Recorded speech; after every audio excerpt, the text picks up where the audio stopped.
निर्वाचन विभाग के श्री दीपक जी कनिष्ठ सहायक,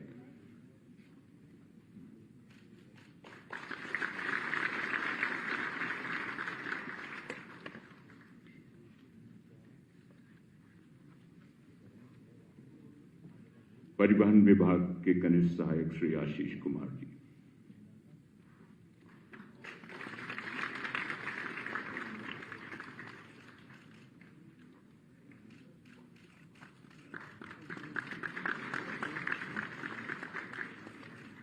परिवहन विभाग की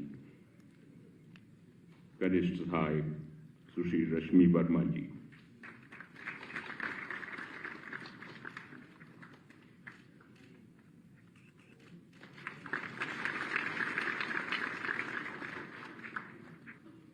परिवहन विभाग की कनिष्ठ सहायक सुश्री अपर्णा मौर्य जी,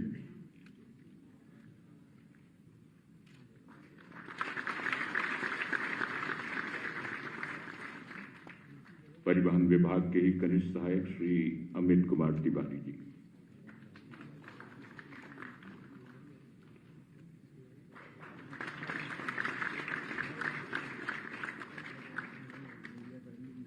सचिवालय प्रशासन विभाग के समीक्षा अधिकारी श्री अवध भान सिंह भदौरिया जी,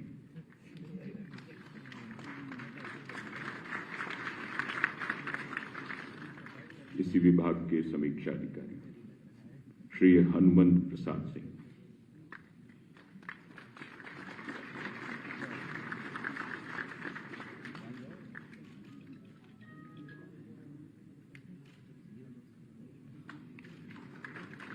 सचिवालय प्रशासन विभाग की सहायक समीक्षा अधिकारी सुश्री वंदना वर्मा जी,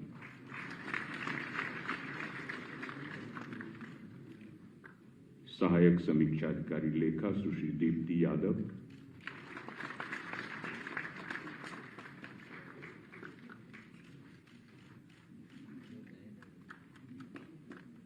सहायक समीक्षा अधिकारी लेखा सुश्री शबीना परवीन,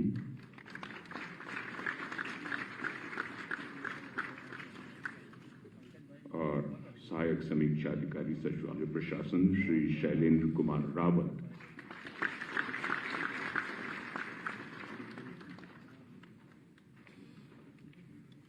और अब क्रम है अनुभव व्यक्त करने का।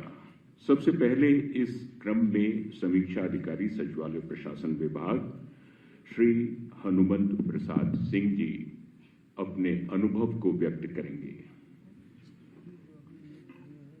भारत माता की जय के उद्घोष के साथ मैं मंचस्थ यशस्वी मुख्यमंत्री तथा समस्त गणमान्य लोगों को सशस्त्र बंधन तथा कोटशा अभिनंदन करता हूं। मैं हनुमंत प्रसाद सिंह उत्तर प्रदेश के बस्ती जिले के ऊंची मुस्तहकम गांव का निवासी हूं। मैं शुरू से पढ़ने में अच्छा था। मैंने 2 विषयों में एमए किया, बीएड किया, एलएलबी किया, और इसी को देखते हुए मेरे पिताजी ने सिविल सेवा की तैयारी कराने का निर्णय लिया।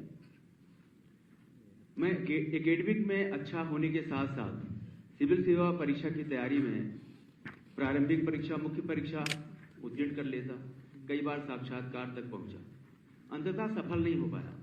और मेरे पिताजी मेरी सफलता की कामना व सपना लिए यह दुनिया छोड़कर चले गए। उत्तर प्रदेश में व्यवस्था बदली, मैं तब कृषि कार्य करने लगा। जब व्यवस्था बदली तो एक बार मुझको पुनः विश्वास हुआ। हमारे चाचा जी ने मुझे एक बार ढाढ़स बंधाया और मैंने पुनः तैयारी करना शुरू किया। धीरे धीरे मैंने देखा कि मैं परीक्षाओं में पुनः उत्तीर्ण होने लगा और माननीय मुख्यमंत्री जी की निष्पक्ष व पारदर्शी परीक्षा प्रक्रिया, भर्ती प्रक्रिया से मैं आपको पूरी ईमानदारी के साथ कहता हूं कि मुझे लगातार 4 परीक्षाओं में सफलता मिली। और मुझे एक बार पुनः, मुझे क्या पूरे उत्तर प्रदेश को एक अभिभावक व पिता के समान यशस्वी मुख्यमंत्री जी प्राप्त हुए हैं। मैं मुख्यमंत्री जी के श्री चरणों में 2 पंक्तियां समर्पित करना चाहता हूं। आपने उन तुंद हवाओं में जलाए हैं चिराग, आपने उन तुंद हवाओं में जलाए हैं चिराग, जिन हवाओं ने पलट दी हैं मसाले अक्सर। आप अपने समय के सूरज हैं, ऐसा लगता है। आप जलेंगे तो सितारों में रोशनी होगी। जय हिंद, जय भारत। सुश्री दीप्ति यादव, सचिवालय प्रशासन विभाग, सहायक समीक्षा अधिकारी लेखा। परम आदरणीय माननीय मुख्यमंत्री जी को शत शत नमन। मैं दीप्ति यादव लखनऊ से सहायक समीक्षा अधिकारी लेखा के पद पर चयनित हुई हूँ, जिसके लिए मैं सरकार की पारदर्शी और शुचितापूर्ण नीतियों को धन्यवाद देती हूँ। साथ ही माननीय मुख्यमंत्री जी की भेदभाव रहित और माननीय लोक सेवा आयोग की पारदर्शी और सुस्पष्ट नीति के प्रति भी आभार ज्ञापित करना चाहती हूँ कि मेरा चयन इस बार हो गया। इस सरकार में महिलाओं और वंचितों को आगे बढ़ने के और सफलता अर्जित करने के समान अवसर प्राप्त हो रहे हैं, जिससे गरीब परिवारों के शोषित वर्ग के लोग भी आगे बढ़ रहे हैं। मैं माननीय मुख्यमंत्री जी के समक्ष शपथ लेती हूँ कि मैं अपने पद से जुड़े कर्तव्यों का निर्वहन पूर्ण निष्ठा और ईमानदारी से करूंगी और माननीय मुख्यमंत्री जी के सपनों को साकार करूंगी। धन्यवाद। सुश्री दिव्या अग्रहरि, निर्वाचन विभाग, कनिष्ठ सहायक। सर्वप्रथम माननीय परम आदरणीय मुख्यमंत्री जी को मैं प्रणाम करती हूँ। सभी मंचासीन गणमान्य अतिथियों को भी मैं प्रणाम करती हूँ। मैं आप सभी का सादर स्वागत एवं अभिनंदन करती हूँ और मैं आप सबको धन्यवाद देना चाहूँगी कि इस नियुक्ति पत्र वितरण समारोह में मुझे अपनी बात रखने का आप लोगों ने अवसर दिया। मेरा नाम दिव्या अग्रहरि है। मैं अम्बेडकर नगर की एक तहसील भीटी की रहने वाली हूँ। मैंने अपनी प्रारंभिक शिक्षा वहीं से ग्रहण की है और मैंने अपना ग्रेजुएशन भी वहीं से किया। मेरे परिवार में सब कुछ बहुत अच्छा चल रहा था। मेरे पिताजी किराने की एक छोटी सी दुकान चलाते थे। फिर अचानक से जुलाई 2018 में उनकी बुखार की वजह से उनका स्वर्गवास हो गया। मैं इस दुखद घटना से उबर भी नहीं पाई थी। फिर अक्टूबर 2019 में मेरी माता जी का भी स्वर्गवास हो गया और 4 जनवरी 2020 को मेरा ये कनिष्ठ सहायक का लिखित का परीक्षा था। मेरे पास कोई ऑप्शन नहीं था, तो मैंने अपने दुख और अपनी परिस्थितियों के सामने अपने मनोबल को टूटने नहीं दिया और अथक प्रयास से मैंने इसमें सफलता प्राप्त की। उसके बाद जब टाइपिंग का एग्ज़ाम आया तब मेरी तबीयत ने मेरी परिस्थितियों को और ज़्यादा खराब कर दिया, लेकिन तब भी मैंने हार नहीं मानी और अपनी इच्छा शक्ति को टूटने नहीं दिया। मैंने टाइपिंग का एग्ज़ाम भी पास किया। इसके बाद मुख्यमंत्री जी की हमारे यूपी सरकार की निष्पक्ष एवं पूर्ण पारदर्शी सरकार के माध्यम से मेरा अंतिम रूप से कनिष्ठ सहायक में निर्वाचन विभाग में अंतिम रूप से चयन हुआ और मैंने अपने माता पिता का सपना पूरा किया। मैं अपने आप को बहुत गौरवान्वित महसूस कर रही हूँ कि मुझे परम आदरणीय माननीय मुख्यमंत्री जी के कर कमलों द्वारा नियुक्ति पत्र प्राप्त करने का सुअवसर प्राप्त हुआ। मैं आपको धन्यवाद करना चाहती हूँ। जय हिंद, जय भारत। सुश्री अपर्णा मौर्य, परिवहन विभाग में कनिष्ठ सहायक पद पर नियुक्त हुई।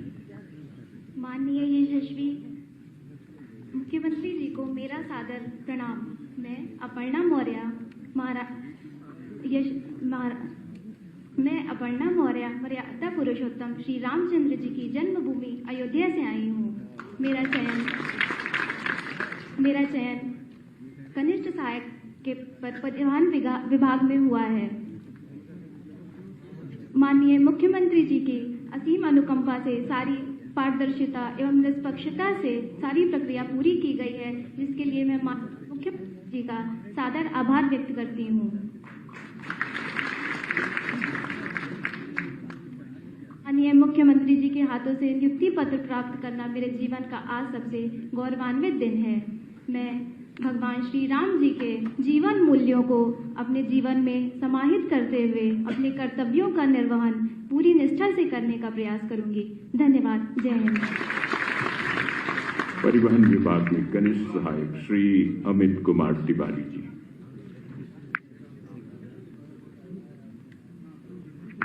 माननीय मुख्यमंत्री जी एवं सभी गणमान्य जनों को सादर नमस्कार। मेरा नाम अमित कुमार तिवारी है और मैं प्रदेश के गोंडा जनपद का निवासी हूँ। मेरे पिताजी जिले के एक कर्मठ किसान हैं। सरकार द्वारा पूरी शुद्धता से भर्ती प्रक्रिया कराई गई, जिसमें मेरा चयन परिवहन विभाग के कनिष्ठ सहायक के रूप में हुआ।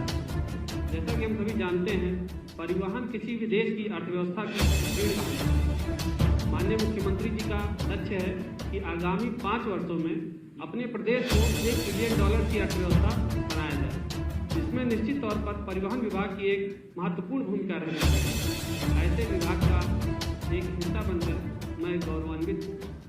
पूरी निष्पक्षता से और पूरी पारदर्शिता से भर्ती प्रक्रिया संपन्न कराने के लिए मैं मुख्यमंत्री जी को एक बार पुनः नमन करता हूँ। धन्यवाद। बहुत बहुत धन्यवाद। और अब माननीय मुख्यमंत्री महोदय के आशीर्वाद वचन हम लोग सुन लें।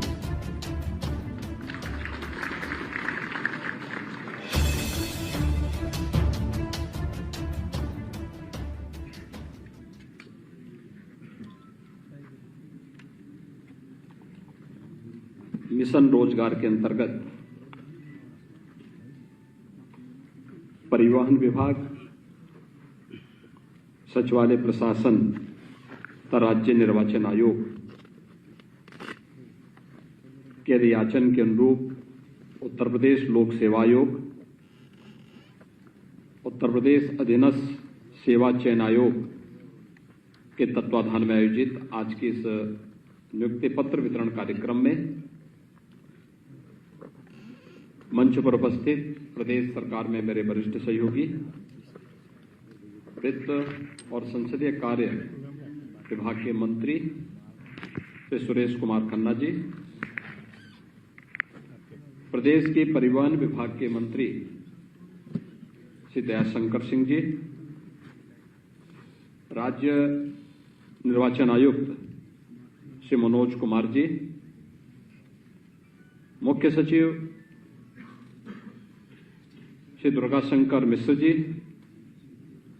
अपर मुख्य सचिव नियुक्ति एवं कार्मिक डॉक्टर देवेश चतुर्वेदी जी, प्रमुख सचिव परिवहन एल वेंकटेश्वर जी, प्रमुख सचिव सचिवालय प्रशासन के रविंद्र नायक जी,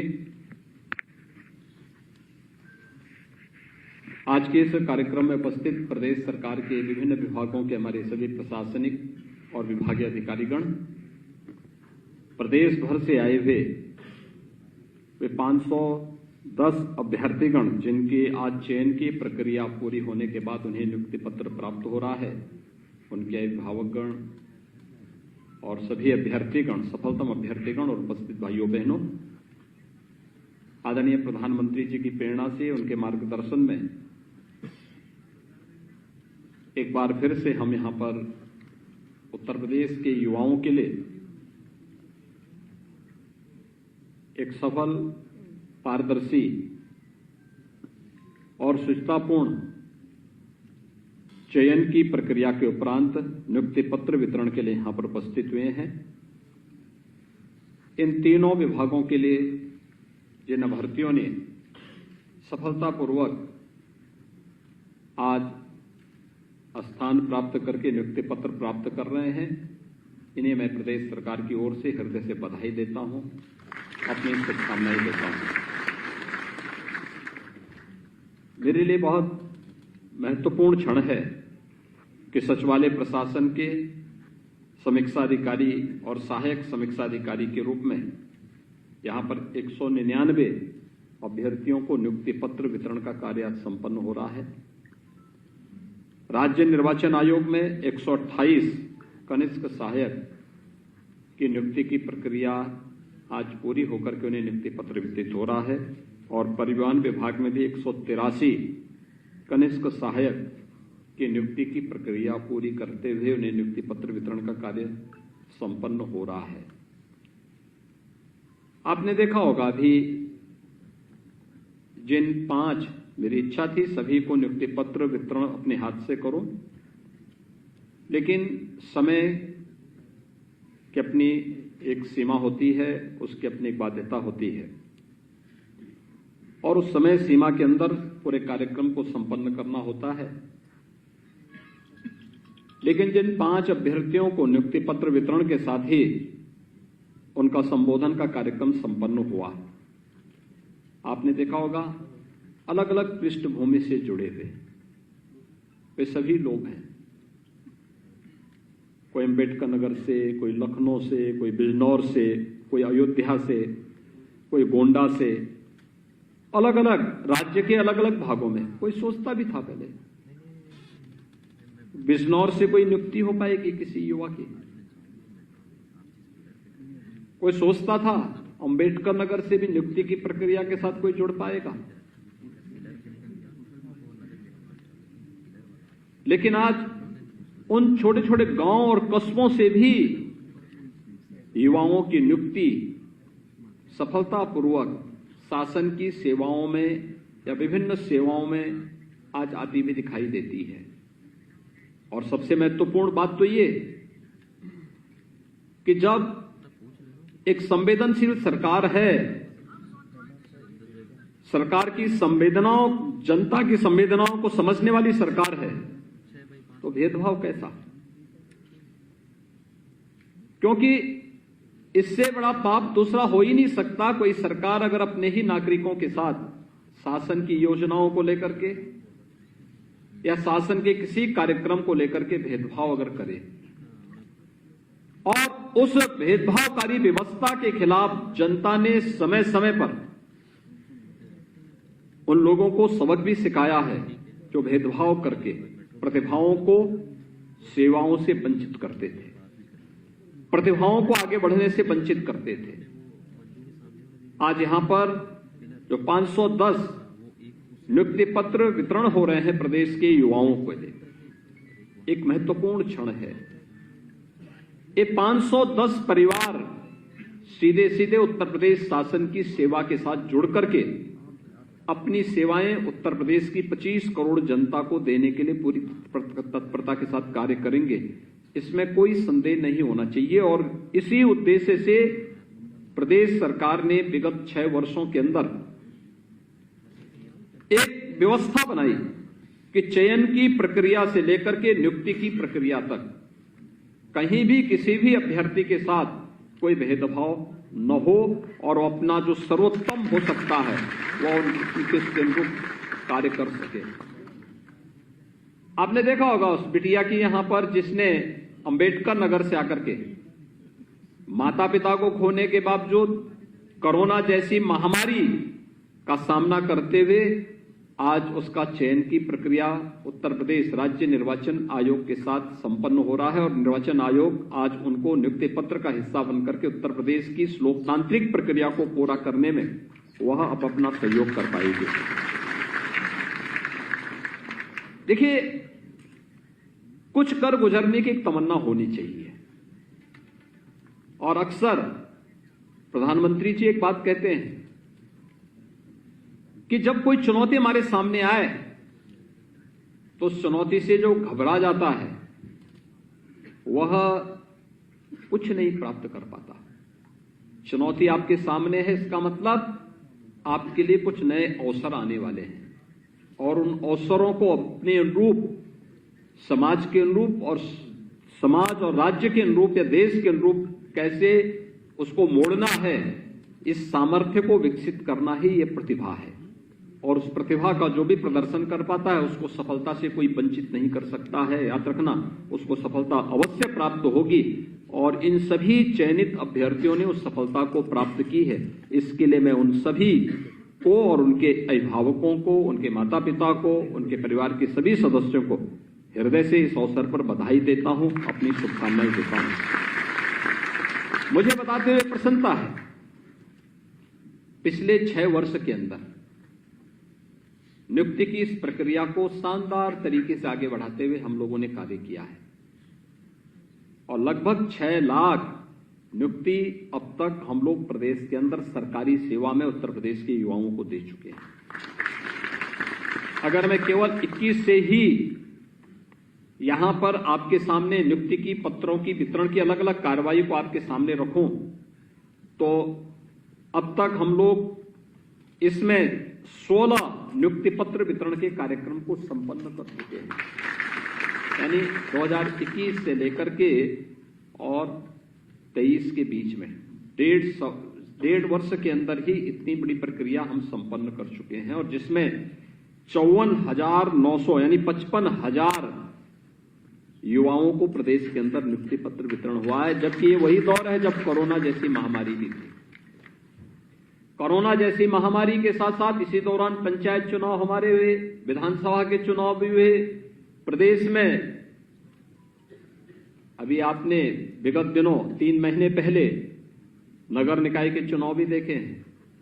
ये सभी चुनाव संपन्न हुए, उस सब के बावजूद 55,000 युवाओं को सरकारी नौकरी प्रदेश के अंदर देने में हमें सफलता प्राप्त हुई है। और ये इस बात को साबित करता है कि जहां चाहा वहां राह, अपने आप रास्ता निकलता है। और राज्य निर्वाचन आयोग में जो लोग आज चयनित होकर के जा रहे हैं, एक लंबी संख्या है। प्रदेश के राज्य निर्वाचन आयुक्त भी आज इस कार्यक्रम में यहां पर बैठे हुए हैं और राज्य निर्वाचन आयोग को 128 कनिष्ठ सहायक आज उस प्रक्रिया को सफलतापूर्वक आगे बढ़ाने के लिए कार्य यहां पर प्राप्त हो रहे हैं। आपने देखा होगा प्रदेश के अंदर अभी 3 महीने पहले हम लोगों ने प्रदेश के नगर निकाय के चुनाव संपन्न किए।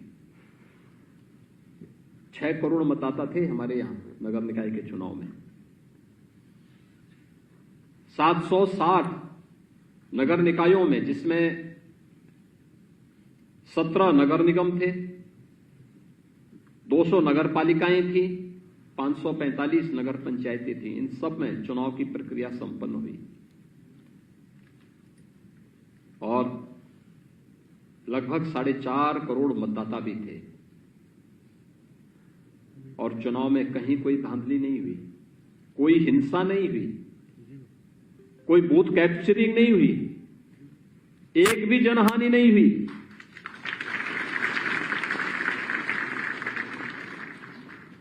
ये एक स्टैंडर्ड है, एक मानक है। अभी आपने वेस्ट बंगाल का पंचायत चुनाव देखा होगा, यानी जिस दिन मतदान था उस दिन तो लोगों की मौत हुई ही हुई। काउंटिंग के दिन भी कल निर्दोष लोग मारे गए।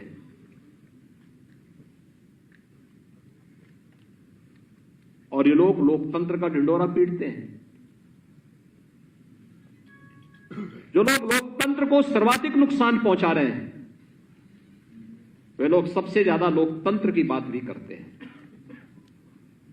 उत्तर प्रदेश के अंदर आपने देखा होगा पंचायत के चुनाव हुए, कोई हिंसा नहीं। ग्राम प्रधान का चुनाव रहा हो, क्षेत्र पंचायत का चुनाव रहा हो, जिला पंचायत का चुनाव रहा हो, क्षेत्र पंचायत प्रमुख का चुनाव हो, जिला पंचायत अध्यक्ष का चुनाव हो, 8 लाख से अधिक प्रतिनिधियों का चुनाव हुआ था, कोई हिंसा नहीं हुई। उसके बाद भारत निर्वाचन आयोग के नेतृत्व में 403 विधानसभा क्षेत्रों में उत्तर प्रदेश विधानसभा का चुनाव हुआ, कोई हिंसा नहीं। और इस बार अभी 3 महीने पहले प्रदेश के अंदर चुनाव संपन्न हुए, कोई हिंसा नहीं, कोई बूथ कैप्चरिंग नहीं, कहीं भी किसी प्रकार की कोई धांधली के लिए कोई जगह नहीं। संविधान प्रदत्त हर नागरिक के अधिकार को उसे मिलना ही चाहिए। और जब इच्छा शक्ति हो तो इच्छा शक्ति वास्तविक धरातल पर हकीकत रूप में देखने को मिलनी चाहिए, और वो दिखाई भी दिया। राज्य निर्वाचन आयोग को मैं इसके लिए हृदय से धन्यवाद देता हूं, जो उन्होंने विगत दिनों पंचायत यहां पे पहले अपने नगर निकायों के चुनाव संपन्न किए थे। ये वही प्रदेश है, ऐसा नहीं कि यहां हिंसा न होती रही हो, बहुत हिंसा होती थी। 17 के पहले चुनाव शांतिपूर्ण तरीके से, शुचितापूर्ण तरीके से संपन्न करना एक सपना हुआ करता था, लेकिन आज यह संभव हुआ है। नेक नियति से जब कोई कदम उठाए जाते हैं, उसके परिणाम भी सामने आते हैं। और ये जितने भी लोग राज्य निर्वाचन आयोग में जा रहे हैं, वे लोग चुनाव की शुचिता को बनाए रखते हुए लोकतांत्रिक प्रक्रिया को और भी मजबूत बनाने में अपना योगदान देंगे, ये मुझे पूरा विश्वास है। सचिवालय प्रशासन में जिन लोगों का चयन हुआ है, समीक्षाधिकारी के रूप में अलग अलग संवर्ग में नए काम करने का अवसर प्राप्त होगा। इनके पास भी एक अवसर होता है। प्रदेश भर से जुड़ी हुई सभी समस्याएं किसी न किसी रूप में उनके पास आती हैं। संबंधित विभाग से जुड़े हुए मामले आएंगे। उस रूप में एक बड़ी जिम्मेदारी का निर्वहन उनको करना होगा। और उसमें यद्यपि अब सचिवालय की कार्य पद्धति को ई ऑफिस के साथ जोड़ा गया है, फिर भी हमारा प्रयास होना चाहिए जो व्यवहार हमें अपने साथ बुरा लगता है उस बुरा बर्ताव को हम किसी दूसरे के साथ भी न करें। यह हमारा प्रयास होना चाहिए। अगर हमें अपना कार्य अटकना बुरा लगता है तो हमारा प्रयास होना चाहिए कि किसी दूसरे का भी कार्य नहीं अटकना चाहिए। शासन ने तय कर रखा है, एक फाइल एक टेबल पे 3 दिन से अधिक अगर रहेगी तो उसकी जवाबदेही तय होगी। हमारा प्रयास होना चाहिए फाइल जैसे आई तत्काल निस्तारण। आप कभी मेरे कार्यालय में आइए, मेरे कितने भी दौरे के बाद भी मैं आऊंगा, मैं पहले सबसे पहला काम होता है मैं पहले फाइलों को निपटाता हूं। एक एक फाइल पर कोई निर्णय लेने में कोई समय नहीं लगता। 1000 फाइल भी आती है तो मैं पहले उस 1000 फाइल को निस्तारण करूंगा। तब तक अपनी उस जगह से हटूंगा नहीं। अनावश्यक किसी फाइल को हम लोग पेंडिंग नहीं डालते। और अगर हम फाइलों को पेंडिंग डालते तो क्या होता, प्रदेश में कुछ भी नहीं कर पाते। 25 करोड़ लोगों के जीवन में परिवर्तन लाने के लिए जिस संकल्प के साथ हम आगे बढ़े हैं, नहीं कर पाते। प्रदेश की अर्थव्यवस्था को और पर कैपिटा इनकम को 6 वर्ष में दोगुना नहीं कर पाते। उत्तर प्रदेश की अर्थव्यवस्था को 6 वर्ष में दोगुना नहीं कर पाते। उत्तर प्रदेश की कनेक्टिविटी को हम बेहतर नहीं कर पाते। उत्तर प्रदेश के अंदर बिजली की किल्लत इसी प्रकार से मची होती जैसे 17 के पहले थी। उत्तर प्रदेश के प्रति आम जन के विश्वास में जिस प्रकार का विरोधाभास हम सबको देश के अंदर देखने को मिलता था, जो उत्तर प्रदेश को संदेह की निगाहों से देखते थे, ये सब उसी प्रकार से बना रहता है। लेकिन पिछले 6 वर्ष के अंदर ईमानदारी से उठाए गए कदमों का परिणाम आज हमें हर क्षेत्र में देखने को मिलता है। और चयन की प्रक्रिया भी उसी का एक हिस्सा है। चयन की प्रक्रिया में भी आपने देखा होगा कि पिछले 1.5 वर्ष से कम समय में ही कोरोना जैसी महामारी और 3 बड़े चुनावों के बावजूद 55,000 नौजवानों को सरकारी सेवा में हमने सीधे नौकरी की प्रक्रिया के साथ जोड़ने का काम किया है। और वह कार्य आज यहां पर 510 युवकों को, आज यहां पर भी युवाओं को, युवा साथियों को आज उत्तर प्रदेश शासन की सेवाओं के साथ जुड़ने का अवसर प्राप्त हो रहा है। इन सभी का मैं हृदय से स्वागत करता हूं। उत्तर प्रदेश शासन की सेवा का हिस्सा बनने के लिए इनका अभिनंदन करता हूं और उनसे ये भी अपेक्षा रखता हूं कि जिस निष्पक्ष और पारदर्शी तरीके से चयन की प्रक्रिया से वे गुजरे और उन्हें नियुक्ति पत्र प्राप्त हुआ, उसी प्रकार की शुचितापूर्ण और पारदर्शी कार्य पद्धति के माध्यम से उत्तर प्रदेश की 25 करोड़ जनता को भी पूरी राहत देने, शासन की सुविधाओं से लाभान्वित करने में भी वे सब अपना योगदान देंगे। क्योंकि ये हमारी नैतिक जिम्मेदारी बनती है अपने प्रदेश के बारे में सोचने के लिए, उत्तर प्रदेश के नागरिकों के बारे में सोचने के लिए। उस कार्यक्रम को हम आगे बढ़ाने का कार्य करें। आज आपने देखा होगा किसी भी आयोग हो, उत्तर प्रदेश लोक सेवा आयोग हो, उत्तर प्रदेश अधीनस्थ सेवा चयन आयोग हो, शिक्षा आयोग अभी हमारा बनने जा रहा है जिसमें उच्चतर शिक्षा चयन आयोग, माध्यमिक शिक्षा चयन आयोग, बेसिक की प्रक्रिया जितनी भी थी सभी उसके साथ जुड़ जाती है। हम पूरी पारदर्शी तरीके से इन सभी कार्यक्रमों को आगे बढ़ाने का कार्य कर रहे हैं। और नियुक्ति की प्रक्रिया में इतनी नियुक्ति हुई लेकिन कोई उंगली नहीं उठा सकता। आरक्षण की सुविधा का पूरा लाभ, उन नियमों का जो संविधान प्रदत्त अधिकार है, हर तबके को भी उपलब्ध करवाए गए। कोई गुंजाइश किसी भी प्रकार की अव्यवस्था के लिए इसमें नहीं छोड़ा गया। और भाइयों बहनों, आज इसीलिए आज जब यहां पर हम लोग नियुक्ति पत्र वितरण के साथ जुड़े हैं, आपने देखा होगा अभी जो यहां पे एक छोटी सी वीडियो फिल्म आपके सामने प्रस्तुत की थी सूचना और जनसंपर्क विभाग के द्वारा नियुक्ति और कार्मिक विभाग के सहयोग से। उसमें उन्होंने दिखाया कि कैसे हमने अनएम्प्लॉयमेंट रेट को प्रदेश के अंदर कम करने में सफलता प्राप्त की। अनएम्प्लॉयमेंट रेट, ये वही उत्तर प्रदेश है। 19% से अधिक यहां पे प्रदेश के अंदर यहां पर बेरोजगारी की समस्या थी, बहुत बड़ी समस्या थी, बहुत बड़ा संकट था।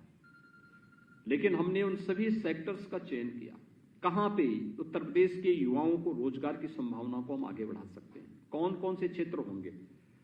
और 2 करोड़ से अधिक युवाओं को हम लोगों ने उस स्वतः रोजगार के साथ जोड़ने का काम भी किया है, रोजगार की उन संभावनाओं के साथ जोड़ने का काम भी किया, बैंकों के साथ जोड़ने और उसके माध्यम से स्वतः रोजगार का भी संभावनाओं को उपलब्ध कराया जा सके, लाखों युवाओं को उन कार्यक्रमों के साथ जोड़ने का काम किया।